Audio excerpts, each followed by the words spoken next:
Welcome back to the Blackletter Podcast. We set out to create an entertaining and exciting podcast about law and business. Blackletter, the name, comes from the Gothic typeset. Over time, Blackletter became the only font that English law books were printed in. It made it harder for kind of the common person to understand what the English law books said. Blackletter came to represent something that was law, that was set in stone, that was sort of old and a well-settled fundamental principle of law. We're here to demystify black-letter law. We're here to demystify things that happen in business and law and where those two meet. And I hope you have fun listening. Hi, listeners and viewers. Welcome back to another episode of the Blackletter Podcast. With me is Marc Nichols again. As we said last week, Marc's going to share with us his closing remarks, his pieces of advice about life, business, and everything in between. Marc, I'll just hand it off to you. Well, thank you, Tom. Again, I appreciate it.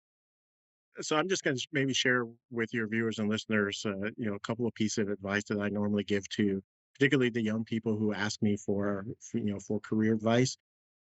One is come with a plan.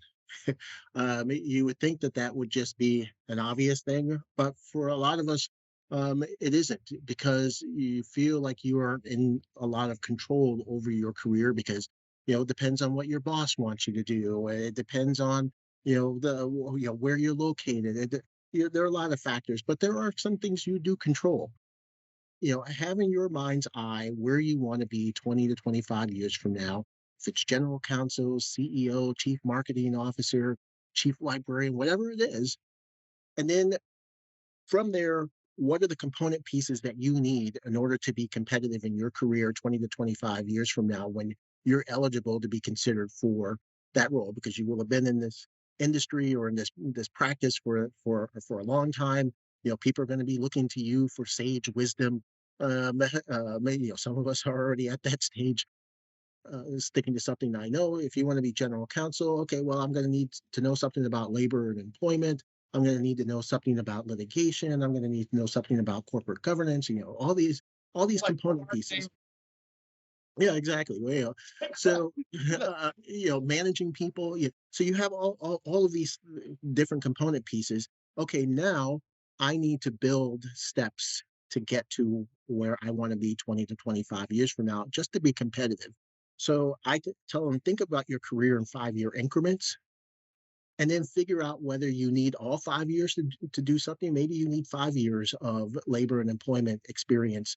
Maybe you need, maybe instead, because you're more interested in a technological company, maybe you might need more, 5 to 7 years of intellectual property experience, because that's going to be more important for the type of industry that you're going into in order to establish your career and your footprint within that industry. Whatever it is, figure out in 5-year increments what you need.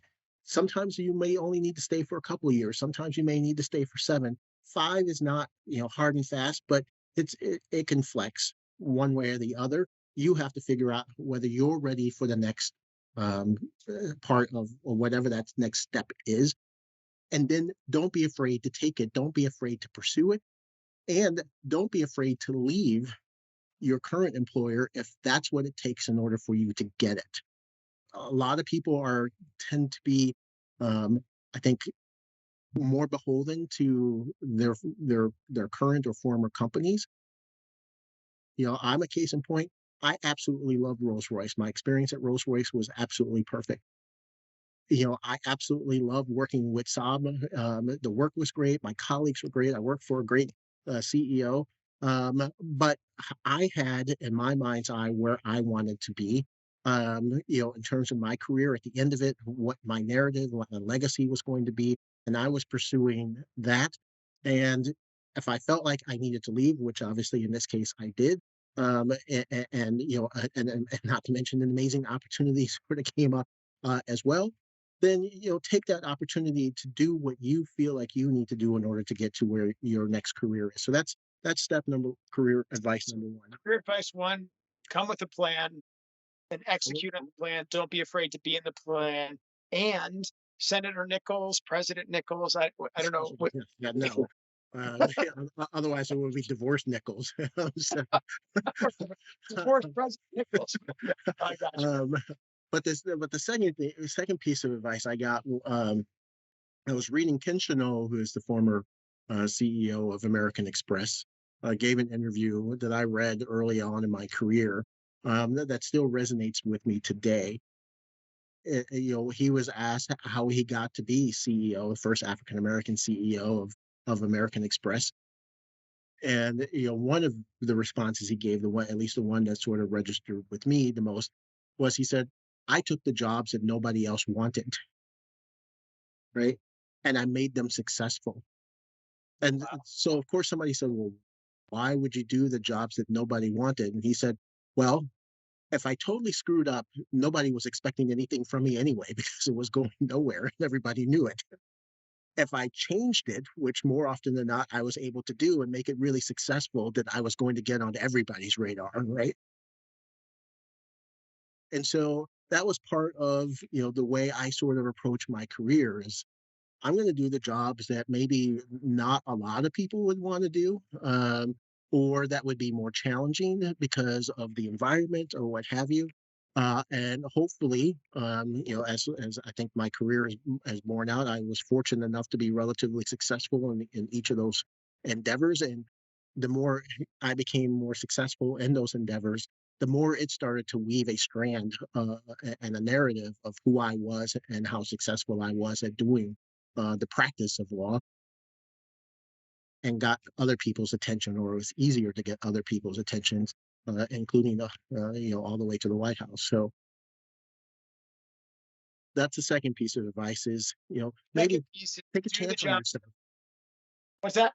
take a Sorry. chance on yourself, and do the Take a job that maybe nobody else wants, and make it a success, because that's the easiest way to get on somebody's radar screen in my experience.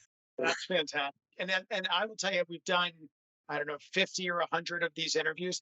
Nobody's ever said that piece of advice. That's a great, I've heard take the leap, have confidence in yourself, but do the jobs that nobody wants is such an interesting and like smart approach. It makes sense when the way you put it, but that's fantastic. Sorry, and you had a third?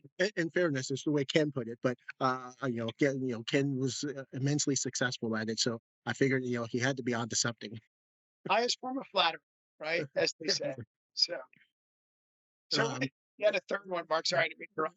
no, and the third piece of advice is have fun. We spend a lot of time doing what we do in order to become the experts that we hope that people will see us as. And there's a level of seriousness of purpose that comes with doing that and creating that legacy. But if you're not having fun doing it, you're dreading getting up every morning to have to go into a job that you absolutely hate. Well, then that's also a part of your legacy. You have a lot more control over that, than I think sometimes people realize.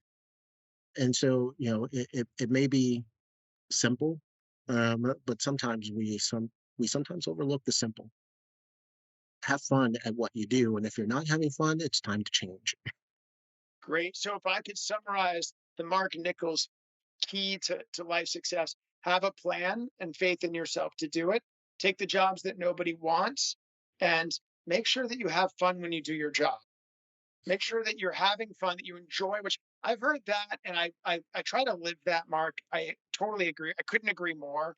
I think it's interesting because I've tried to implement that in management. I don't know how well it works, but if somebody leaves the firm, we had my favorite associate left 2 weeks ago. The guy I've spent like 3 years training and he summered with us. And he went to Washington and Lee, of all things. And he was finally like this year good. He was like good at stuff. And he got hired by Amazon. And he got hired for like some ridiculous sum of money, more than you make in the federal government as like a fourth year lawyer. Doesn't make any sense. But I'm so happy and proud of him. And all I can say is that's great. He was having fun with us. But if it's something that's an opportunity or exciting for people, I don't know. How do you have that environment? How do you make being an FAA lawyer fun? That's a good question. I try to keep it light. I think if you talk to any of the staff that are close to me on an everyday basis, they would tell you I'm the first one with the joke or, try to bring some levity to a situation. I take my job seriously. I try not to take myself too seriously. I will take a good a ribbing as I can give, to folks, trying to keep it very light. Do you have an aviation joke for me, an FAA joke? Joke. No, It's like, no, actually, surprisingly, I have more lawyer jokes than I have aviation jokes at this point, but yeah, I figure there's still some time. after the boy in my arm's tired at some point, I don't know, like I just flew. I don't have a lot of aviation jokes either. We all know lawyer jokes. They're so much easier, right? Well, the other thing is that, aviation jokes, other than the one that you just mentioned, so that's kind of hard if they don't land right because, the seriousness, when you're talking to, know, who the audience is, and you have people who maybe had, family have some sort of situation on an aircraft. Yeah, It's a very ginger line you have to walk there. Lawyer jokes, nobody really cares about that much because you just everybody did it. has some jokes. That's FAA jargon. You're like, they don't land right. That doesn't fly. Yes. All right, I just want you to glide in under the radar on this one. I feel like you could do a lot with that, like kind of background humor. Anyway, sorry, digressing. So, Marc, anything else to share with the crowd, or have we summed it all up, or did I encapsulate? No, I think we summed it all up. Again, thanks for having me. I really, really appreciate it.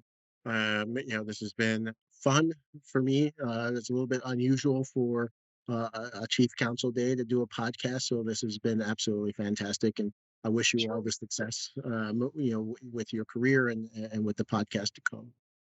Well, we will, I'm sure, it will be much listened to, and we will share it with you and your handlers as we start calling them. I don't know what My else to call them. entourage. Our entourage that follows you around. I'm like, Marc's got like people now. He's like, talk to my people. I was like, what is this? But anyway, it's kind of interesting. Um, even like scheduling like a drink with you is insane. Okay, Yeah, so it's ridiculous. it's kind of fun. Yeah. Well, thank you, listeners, for joining us on this final episode with Marc Nichols, Chief Counsel of the Federal Aviation Administration. Download us wherever you get your videos, podcasts, all that stuff. You know where it is: YouTube, iHeartRadio, Spotify, iTunes. Thanks for joining us. We'll see you next time on the Blackletter Podcast. That's all for today's episode of Blackletter. Thanks again for listening. Join us next time when we talk about more Blackletter issues in creative ways. Make sure you subscribe to the podcast so you never miss an episode, and check out our website at blackletterstudios.com.